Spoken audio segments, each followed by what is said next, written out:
আসসালামু আলাইকুম and welcome back to another video. আশা করি সবাই ভালো আছেন। তো আমার হাতে যে তালাটি দেখছেন এটা কিন্তু বর্তমানে একটা ভাইরাল তালা হিসেবে সবার কাছে পরিচিত।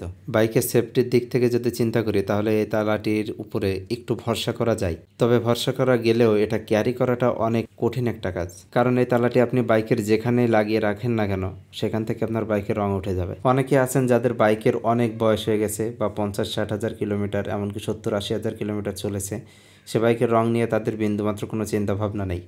তারপরেও যদি এই তালাটি আপনারা ওই বাইকে রাখেন তাহলে প্রচণ্ড পরিমাণে শব্দ হয়, ঝাঁকুনিতে যে শব্দ হয় সেটা আরও বিরক্তিকর। আর এই সমস্যা সমাধানের জন্য তালা কিনে চলে আসলাম লেদে, এই তালা রাখার জন্য একটা ক্যারিয়ার বানানোর জন্য। আপনারা যদি বানাতে চান তাহলে অবশ্যই একটা বিষয় মাথায় রাখবেন, যদি আপনাদের পরিচিত কোনো লেদ থাকে বা কোনো দোকান থাকে সেখান থেকে বানালে এটা সবথেকে বেশি ভালো হয়। আমি এখানে চ্যাপটা রড 2 টুকরা কেটে গোল করে নিয়েছি। আপনারা চাইলে এক্ষেত্রে জিআই পাইপও ব্যবহার করতে পারেন। আর চ্যাপটা জিআই যে রডগুলো পাওয়া যায় এই রডের উপরে আমি মূলত এই দুইটা বসিয়ে নিচ্ছি।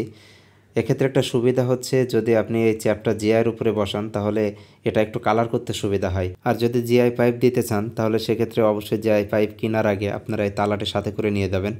এতে তালার উপরের যে অংশটি আছে এটা জিআই পাইপের মধ্যে ঢুকিয়ে যথেষ্ট মাপ অনুযায়ী পাইপটি কিনতে পারবেন। আমি এটা বানানোর সময় এখানে 2 রকম ঝালাই দিয়েছি। চ্যাপটা রডের উপর এই দুইটা বসানোর সময় এখানে আমি কারেন্টের ঝালাই দিয়েছিলাম। আর একটা বিষয় মাথায় রাখবেন, ঝালাই দেওয়ার পরে এটা পানিতে ডুবানো থেকে একটু বিরত রাখবেন।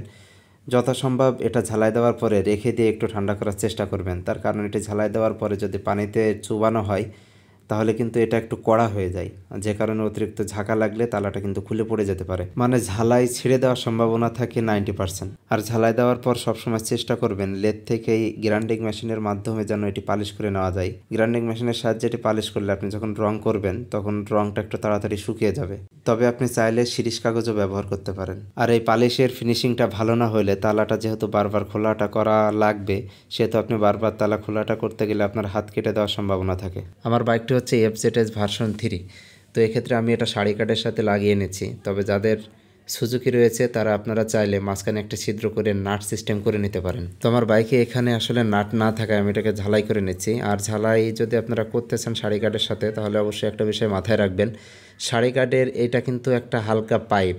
তো এই পাইপের সাথে ঝালাই করতে গেলে অবশ্যই গ্যাসের ঝালাই দিবেন। যদি আপনারা কারেন্টের ঝালাই দিতে যান তাহলে সেক্ষেত্রে পাইপটি ছিদ্র হয়ে দেওয়ার সম্ভাবনা বেশি থাকে। আবার গ্যাসের ঝালাই কিন্তু 2 রকমের, তার মধ্যে একটি হচ্ছে তামার যে ছোট ছোট সিক বা পাইপ থাকে সেটা গলিয়ে ঝালাই ধরানো হয়, আর আরেকটি হচ্ছে সাইকেলের স্পোক গলিয়ে ঝালাইটি ধরানো হয়। তো তামার সিক দিয়ে যদি ঝালাইটি করা হয় তাহলে তামা রংটি থেকে যায় আর এটার উপরে কোনো রং তেমন থাকতে চায় না।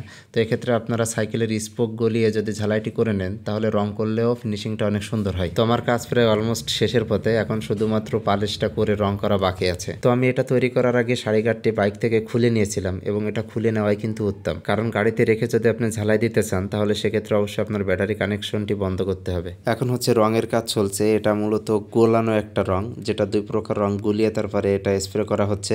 আর আপনারা যদি সরাসরি স্প্রে রং ব্যবহার করতে চান তাহলে ওটা ব্যবহার করলে একটু উঠে দেওয়ার সম্ভাবনা বেশি থাকে, কোনো রকম পেট্রোল বা অকটেন লাগলে ওটা উঠে যায়। যেহেতু এটা আমি আমার পরিচিত জায়গা থেকে করিয়ে নিয়েছি, আমার এই কিলাম সব কিছুই তাদের। তৈরি করতে আমার শুধু 150 টাকা খরচ হয়েছে আর রং করতে 50 টাকা, টোটাল 200 টাকা। তো কোনো কিছু জানার থাকলে অবশ্যই কমেন্ট করতে পারেন, রিপ্লাই দেওয়ার চেষ্টা করবো ইনশাল্লাহ। তো আজ এই পর্যন্তই, ভালো থাকবেন সবাই, আল্লাহ হাফেজ।